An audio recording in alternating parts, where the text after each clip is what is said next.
Lights out.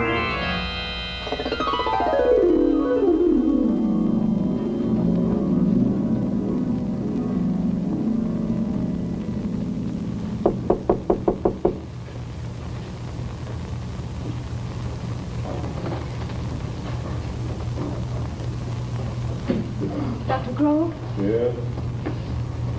I'm Dorothy March.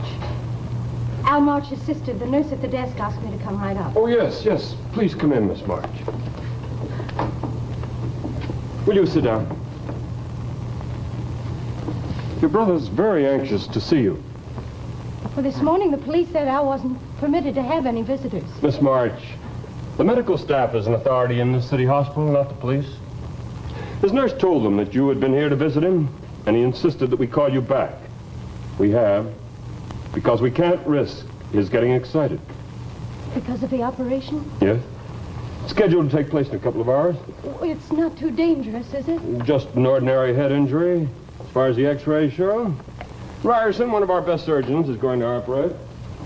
Oh, Al must be frightened. On the contrary, he's quite calm. He is. You seem surprised. Well, Al's always been so afraid of operations. Of anything where the risk of death were involved. Aren't most people? Oh, no, not like Al. He thinks about it all the time. Miss March, when you get to see your brother, you mustn't allow the conversation to take any direction which might upset him. Specifically, I mean what he did last night. How can I avoid talking about it? You'll have to try. I thought I knew him so well. And now he does this.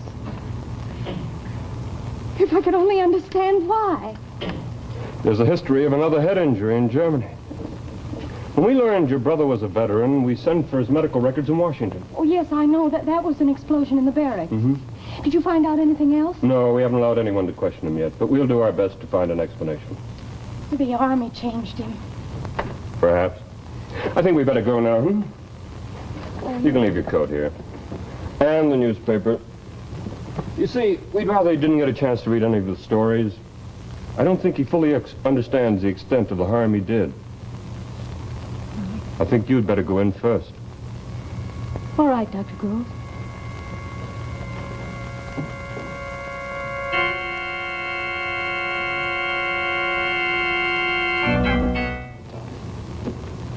Al, you look fine. Dorothy, Steve took me to the eye show Saturday night. It's wonderful. You'll have to see it. the doctors tell you not to talk about it? Oh, it's not a dangerous operation. I don't mean the operation. Are they all dead? Al, please, I want to talk about it. Are they dead? Are they? Yes. Well, you look as if you were relieved.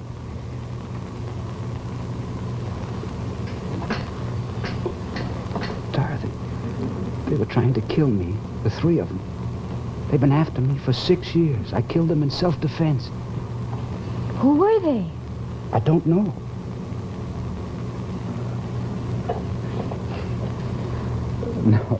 No, Dorothy, I'm not insane, although I may have to pretend to be to avoid a trial. It was self-defense. They shouldn't punish me. Not for that, anyway. But, Al, if it was self-defense, you can tell the police. You don't have to... Do you know what they'd think if I told them my story? They'd think I was insane.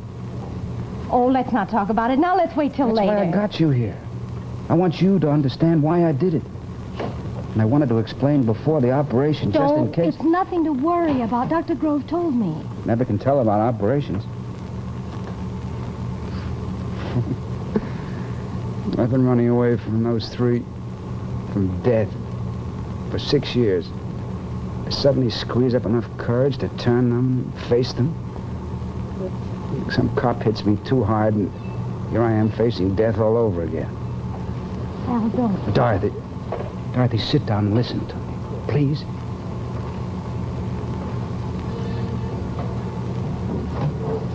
The first time I saw them was in Germany. And there was something strange about the whole thing, right from the beginning. It was one of those things, you know, where you're watching something or doing something, And all of a sudden, it seems like everything, down to the smallest detail, had happened before. Did that ever happen to you? Yes, once in a while. Well, that's the way it was when I saw him. It was in 1945, right after the German surrender, when I was with the occupation troops. I couldn't sleep one night. It was stuffy in the barracks. So I put on my coat, sneaked out for a cigarette and some fresh air. I was walking around a little, close to the barracks, so the guys on guard duty wouldn't spot me.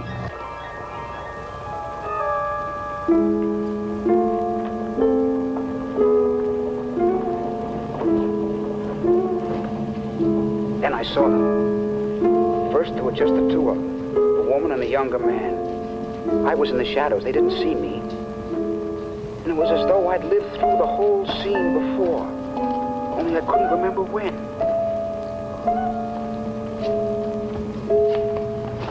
All right. Yes. Straighten that. Just a minute.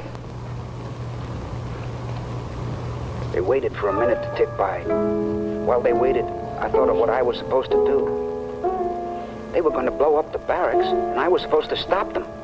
How? I had no gun. It wasn't time enough to sneak away and find the guards. There was only one way to stop them.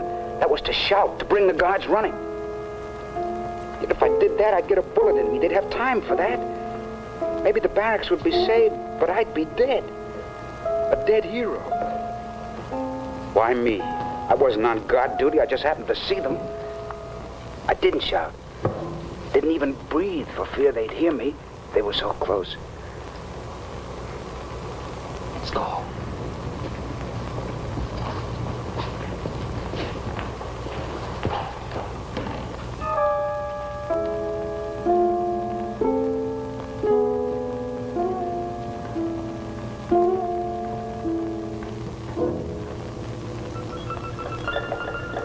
Now I could shout. No, I'd have to tell how I knew, and the officers would ask me, why didn't you shout the minute you saw them? Besides, it'd be too late. When they heard the guards, they pressed the detonator. There was one other chance. The wire was strong. I had nothing to cut it with. I could still hear their voices in my head. Everything all right? Yes. Straighten that. Just a minute. Let's go. Somehow, I knew that those words were supposed to introduce me to the death I'd always feared so much. I was meant to die that night, but I didn't.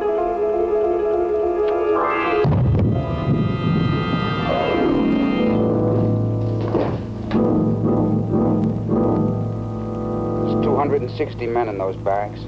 41 were killed. 134 were wounded. I knew all of them. Some were my friends. Well, you've tormented yourself. What then? You want me to forget about it?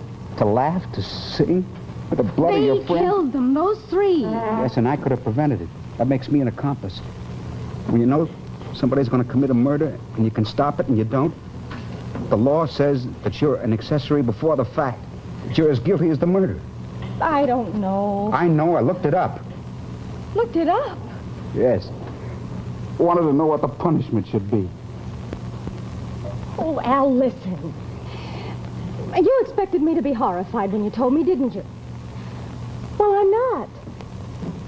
I understand you. I understand why you've always been so afraid of death. Mother always harping on it, always wearing black for Father and that brother of hers. I was too young to know what it meant then, but I still remember. And then when Mother died, the only memories you had were Mother and death, don't you see? Oh, Al, I can understand. Why can't you? You were afraid. And maybe you did something terrible, but it wasn't your fault. Yes, try to fight your fear, but don't try to punish yourself for it. You're forgetting something. What? I fought my fear last night, and I killed the three of them. You mean the people in the shooting gallery were the same three? There's more to my story. Those three people who blew up the barracks were killed that same night. The guards got all three of them. I saw the pictures when I got out of the hospital. They were the same three. The woman and the two men, dead. But the people last That was night... in 1945. Next year, I was shipped back to the States for discharge. Honorable discharge. For that whole year, I hadn't once forgotten that night. I felt that I was living on borrowed time or stolen time. But that night that I was discharged, I had a couple of drinks with a buddy of mine before I flew back here. And I just got to the airport in time to make the plane. Flight 101 for Chicago, now leaving at Gate 9. Passenger Al March, please report to Gate 9. Your flight is ready to leave. Passenger Al March, please report to Gate 9. Everything all right? Yes. Straighten that. Just a minute. Let's go. Are you Al March? We've been waiting for you, Mr. March. Mr. March. Aren't you Mr. March?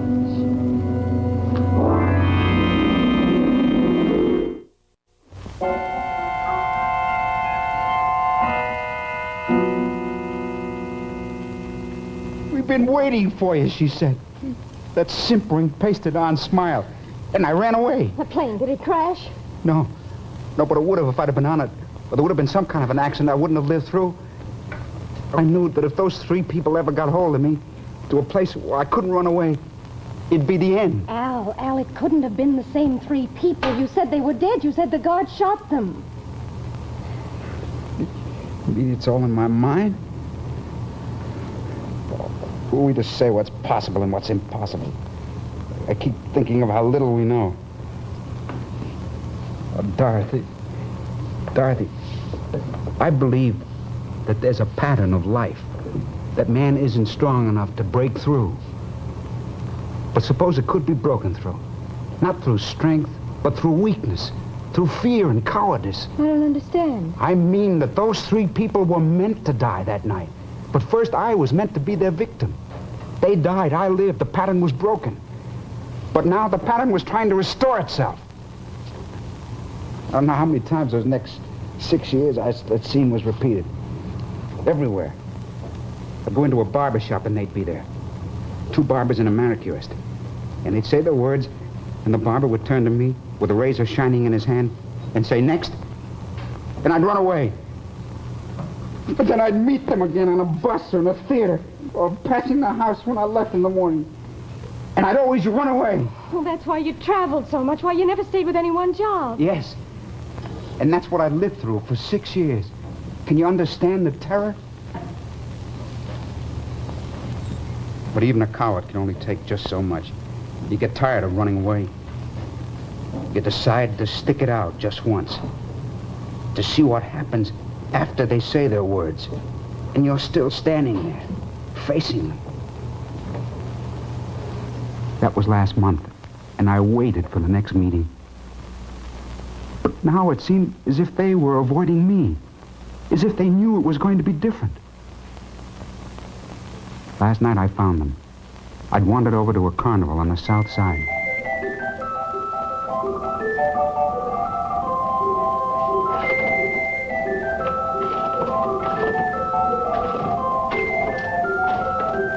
Here you are, over here. Step right up and try your skill. 3 shots for a quarter. Real bullets. Step right up and win a prize.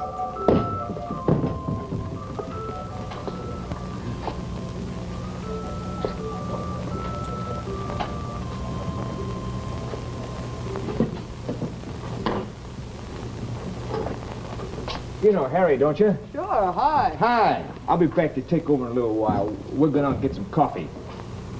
Everything all right? Yes. Hey, straighten that. Just a minute. Let's go. Wait a minute, I got another shot coming. Come on, let's get it over with. I'm not running away.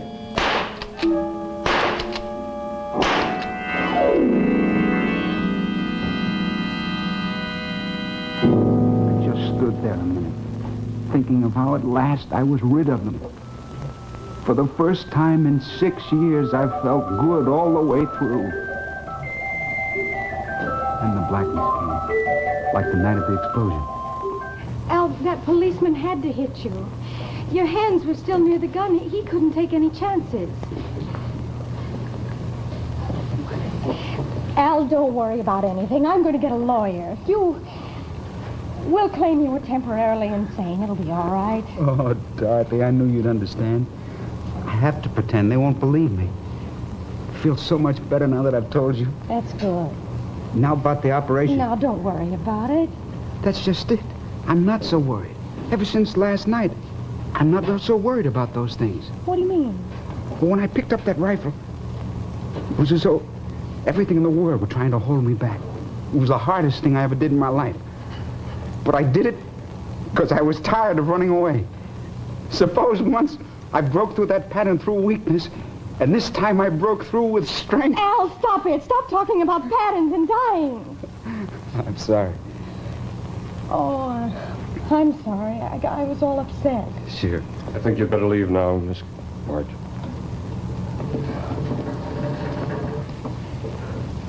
Don't worry about anything. Don't you worry. I'll see you later. Roger. You can wait in my office if you like. I'll be down in a few minutes. All right, Dr. Gold.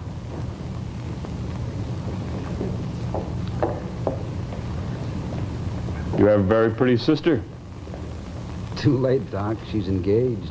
And I was just going to send my wife to Reno.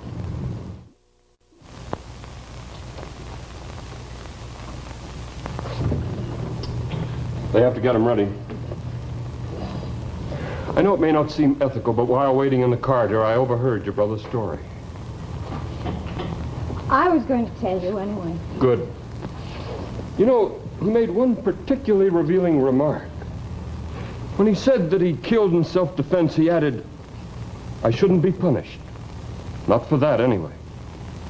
Apparently, your brother had an earlier sense of guilt, and allowing the barracks to be blown up accentuated it. That's what he's punishing himself for. Now, you and I know that those 3 people he saw in Germany, the airport, dozens of other places, couldn't have been the same ones because the original 3 had died. This, I think, Miss March, is what had been happening to your brother. Every time he saw a group of people which was like the first, that is, 2 men and a woman in conversation, his mind superimposed the details of the explosion, which his sense of guilt had burned into his mind. Is that how you explain it?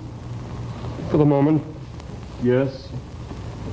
Well, what would have happened if he'd gotten on that airplane? Or if he'd been unable to run away from any one of those other incidents? Without being prepared to fight them as he was that night at the shooting gallery? Yes. I don't know. The mind can have amazing powers over the body. For instance, there are many drivers who have numerous automobile accidents from sheer carelessness, apparently. Most of them are just bad drivers. But some, and we know this for a fact, are subconsciously trying to punish themselves or to escape from unhappiness. You mean he was pushing himself toward death? If his feelings of guilt were strong enough, who knows? You've made it sound very logical. But I wonder if there aren't things we're still to learn about what's possible and what's impossible. Al said, how little we know. I'm not afraid. I've broken the pattern through strength this time. It's broken for good. That's the only way to fight fear, by striking back against it. This is a sort of a trial for me, to see if I've really banished my fear of death. Death. Just another word. D-E-A-T-H. 1 syllable, nothing to it. You say a word over and over, it loses its meaning. It becomes just a sound. Death. Stupid, lisping sound.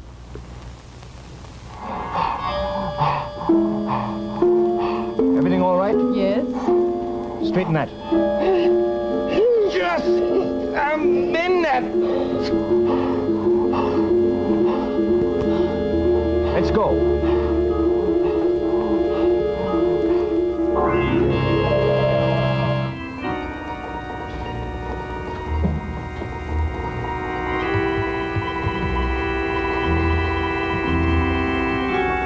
Well, that's life for you.